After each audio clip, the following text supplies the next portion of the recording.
Hello student, कैसे हैं आप सब। एक बार पुनः शिव कोचिंग क्लासेस पर स्वागत है। और क्लास 12 फिजिक्स एनसीईआरटी में हमारा जो चैप्टर है वो 9B चल रहा है। और ये जो यदि आप अदर स्टेट से होंगे जैसे यूपी से, बिहार से, तो पार्ट सेकंड का प्यारे बच्चों क्या है, कुछ स्टेट में फिजिक्स को दो भागों में बांटा गया, भाग 1 भाग 2। तो ये चैप्टर 9 में प्रकाश का अपवर्तन है, ठीक है, किरण प्रकाश की चल रहा है, जिसमें अपवर्तन आज यहाँ पर हम समझेंगे। और ये पहला पार्ट है, मतलब अपवर्तन का पूरा बेसिक यहाँ पर आप क्लियर करोगे। क्वेश्चन आपसे पूछा जा सकता है कि प्रकाश का अपवर्तन क्या है, अपवर्तन के नियम लिखिए। ठीक है, तो शुरू करते हैं। सबसे पहले हमारा अपवर्तन ही है। इसके पहले जो चैप्टर था उसमें आपने परावर्तन विधिवत समझा। परावर्तन किसे कहते हैं? जब प्रकाश किरणें किसी सतह पर टकराती है और सतह पर टकराने के बाद उसी माध्यम में वापस लौट जाती है प्यारे बच्चों, वो कहलाता है परावर्तन। जैसे कोई व्यक्ति आपको दिखाई दे पाता है, कारण क्या है? प्रकाश किरणें उस व्यक्ति से टकराकर आपकी आंखों तक पहुंचती है, आप किसी चीज को देख पा रहे हैं।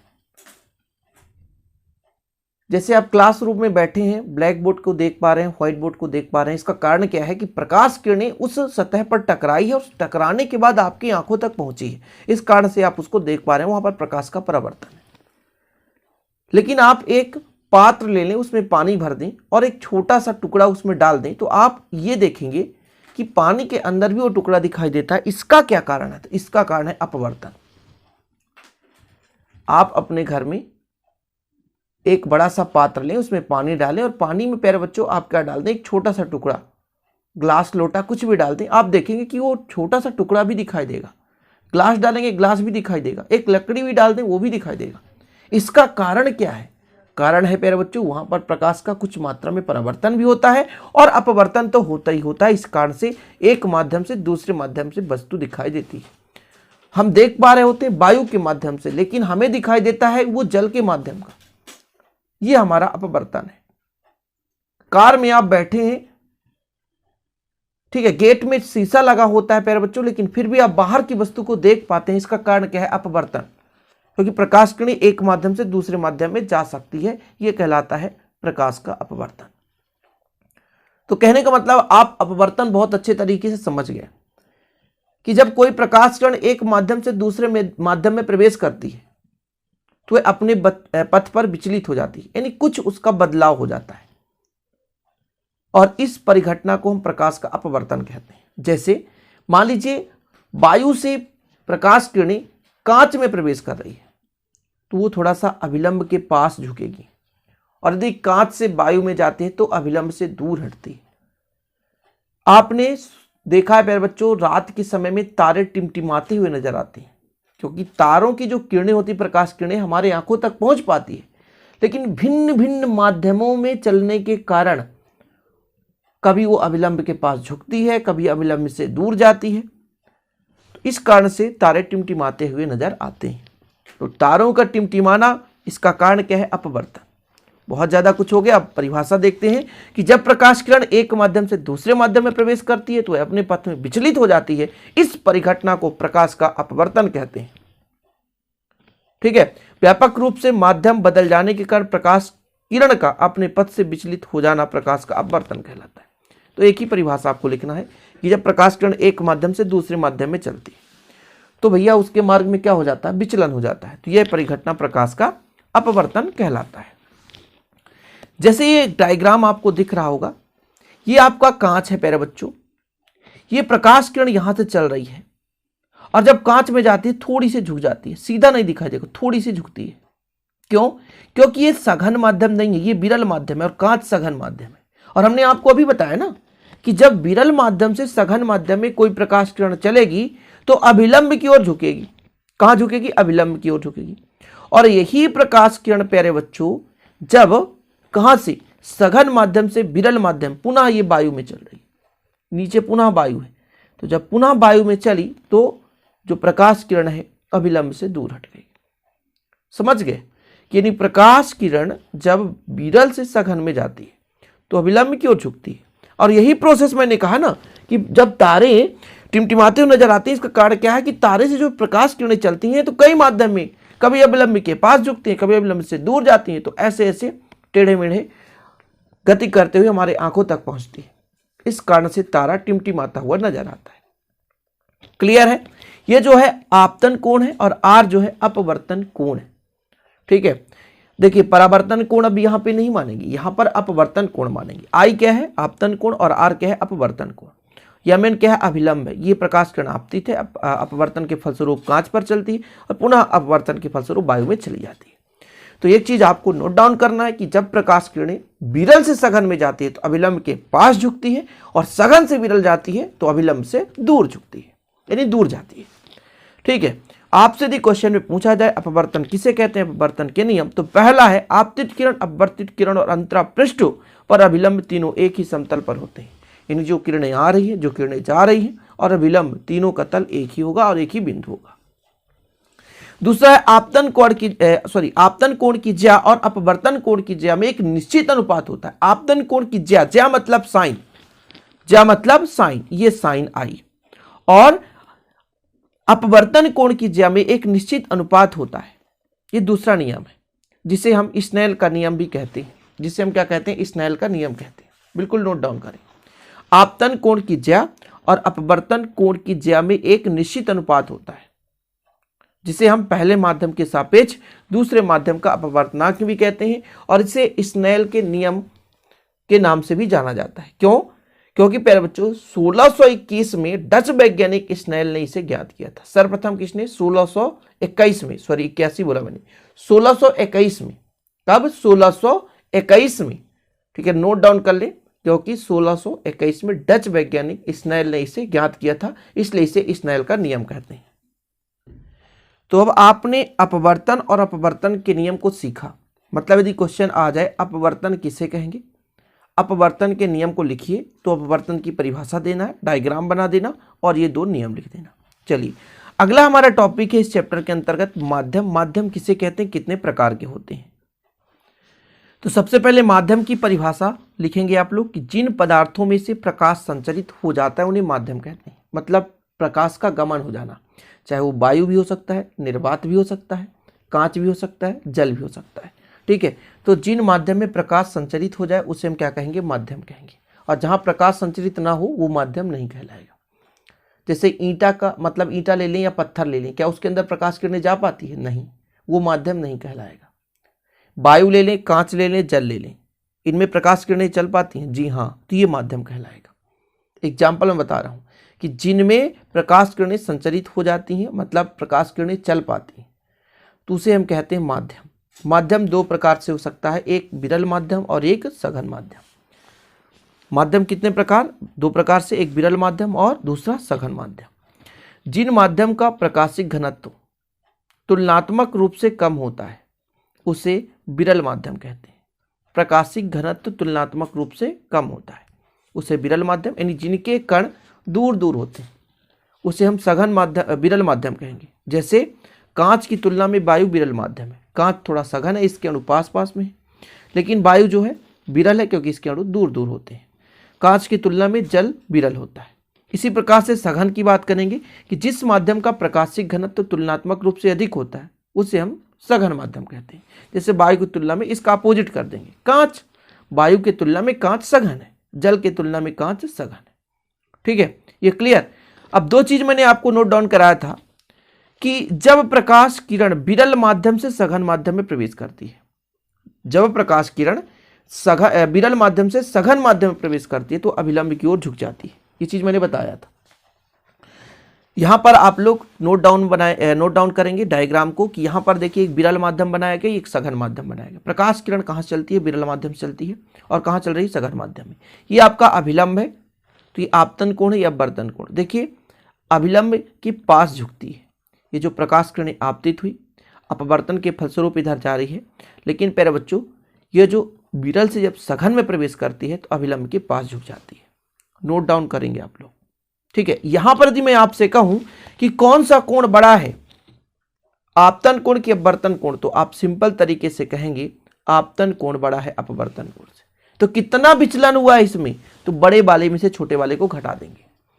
कुछ चीजें आप लोग समझें बहुत अच्छे तरीके से मेरे बच्चों, क्योंकि ये जो विचलन है, विचलन कोण बाद में भी आपको समझ में आएगा। बाद में आप पढ़ेंगे प्रिज्म में विचलन कोण आपको फिर वहां पर यूज होगा, वहां पर आपको लगाना पड़ेगा विचलन कोण कितना होता है। तो विचलन कोण का मतलब किरण कितने कोण पर आपतित हो रही थी और अपवर्तन के फलस्वरूप उसमें कितना डिफरेंस हो गया, वो है विचलन कोण। जैसे यहां पर आई है और यहां पर आर है, आई का मान ज्यादा है, आर का मान कम है, तो कितना कम हुआ, ये इसका विचलन कोण कहलाया। विरल माध्यम से सघन माध्यम में जा रही थी, तो विरल से जब सघन में प्रवेश करी प्यारे बच्चों, तो कहां झुकी, अभिलंब की ओर झुकी, इस कारण से इसका कोण का मान कम हुआ। और जब कोण का मान कम हुआ तो कितना कोण कम हुआ, वो उसका क्या कहलाता है, विचलन।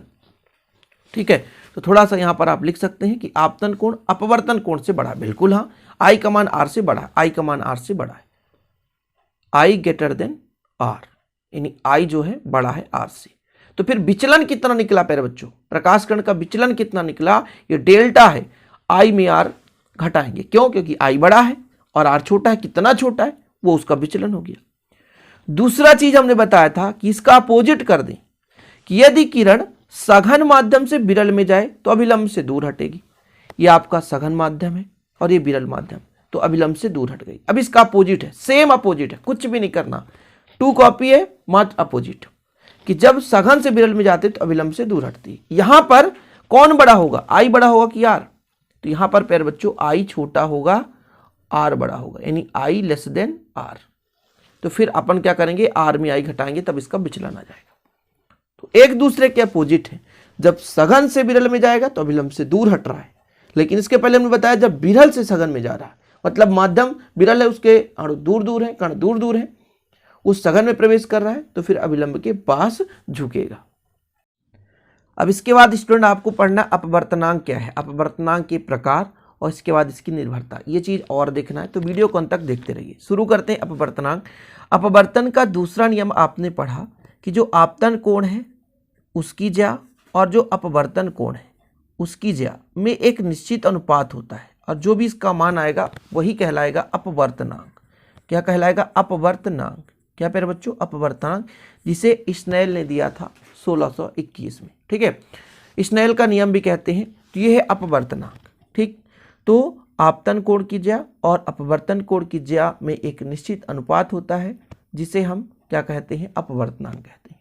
ठीक है, अर्थात पहले माध्यम के सापेक्ष दूसरे माध्यम का अपवर्तनांक होता है, पहले माध्यम के सापेक्ष दूसरे माध्यम का अपवर्तनांक होता है। ये जो अपवर्तनांक है इसको दो भागों में बांटा गया है, एक निरपेक्ष अपवर्तनांक और दूसरा सापेक्ष अपवर्तनांक। तो पहले अपन देखते हैं निरपेक्ष अपवर्तनांक, फिर सापेक्ष अपवर्तनांक। तो अपवर्तनांक के कितने प्रकार, दो प्रकार, पहला निरपेक्ष और दूसरा सापेक्ष। निरपेक्ष मतलब जब कोई प्रकाश किरण वायु या निर्वात से किसी माध्यम में प्रवेश करती है, कहां से, वायु या निर्वात से माध्यम में प्रवेश करे, तो वायु या निर्वात के सापेक्ष उस माध्यम के अपवर्तनांक को निरपेक्ष अपवर्तनांक कहते हैं। मतलब वायु या निर्वात हो, एक माध्यम निश्चित है, डेफिनेट एक माध्यम क्या होना चाहिए, वायु या निर्वात, और दूसरा कोई अन्य माध्यम हो, जैसे कांच है, जल है, ईथर है, एल्कोहल है, कुछ भी हो सकता है। तो जब एक निश्चित माध्यम हो, वायु या निर्वात, और वहां से प्रकाश किरण किसी अन्य माध्यम में जा रही हो, तो उसमें जो अपवर्तनांक होगा, मतलब साइन आई और साइन आर का जो मान होगा, उन दोनों का रेशियो साइन आई बटे साइन आर का जो वैल्यू होगी, उसे कहते हैं प्यारे बच्चों निरपेक्ष अपवर्तनांक। क्या कहते हैं, निरपेक्ष अपवर्तनांक। या इसे हम म्यू बराबर साइन आई बटे साइन आर लिख सकते हैं। या कि जैसे आई है आपतन कोण, उसमें प्रकाश का चाल सी, अन्य माध्यम में वेग v, तो म्यू बराबर सी अपान वी भी लिख सकते हैं। ठीक है, यदि आ गया कि कथन सत्य है, बिल्कुल सत्य है। वायु या निर्वात में प्रकाश की चाल और माध्यम में प्रकाश की चाल के अनुपात को उस माध्यम का निरपेक्ष अपवर्तनांक कहते हैं, क्योंकि वायु या निर्वात से प्रकाश किरणें चल रही होती है और एक किसी अन्य माध्यम में प्रवेश करती है, तो दोनों के प्रकाश के चालों का अनुपात, दोनों माध्यम में प्रकाश की चाल कितनी है, उन दोनों का रेशियो ही निरपेक्ष अपवर्तनांक कहलाता है। इसके बाद बात करते हैं सापेक्ष अपवर्तनांक की।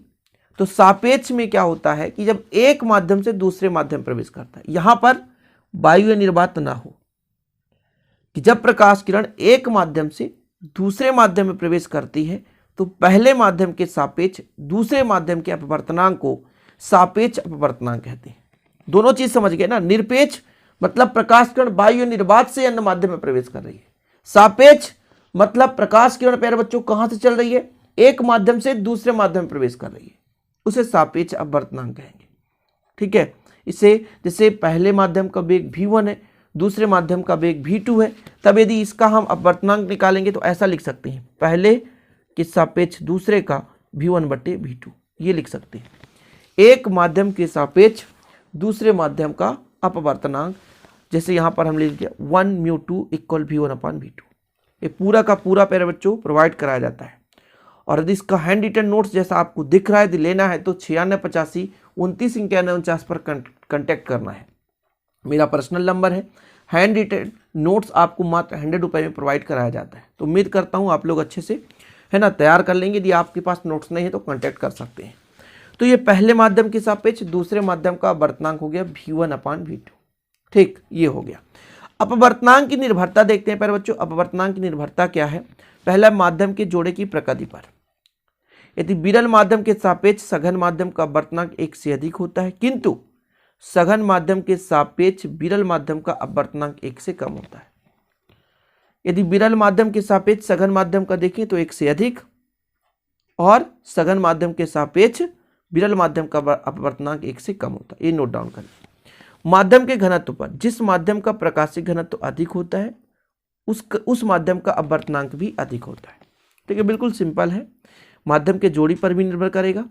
यदि मान लीजिए माध्यम का जोड़ी विरल से सघन में जा रहा है तो फिर 1 से अधिक, किंतु सघन के सापेक्ष विरल का अपवर्तनांक 1 से कम होगा। घनत्व यदि अधिक है प्यारे बच्चों तो अपवर्तनांक भी अधिक होता है। प्रकाश का रंग, प्रकाश का तरंगदैर्ध्य कम होने पर अपवर्तनांक अधिक एवं तरंगदैर्ध्य अधिक होने पर अपवर्तनांक कम होता है।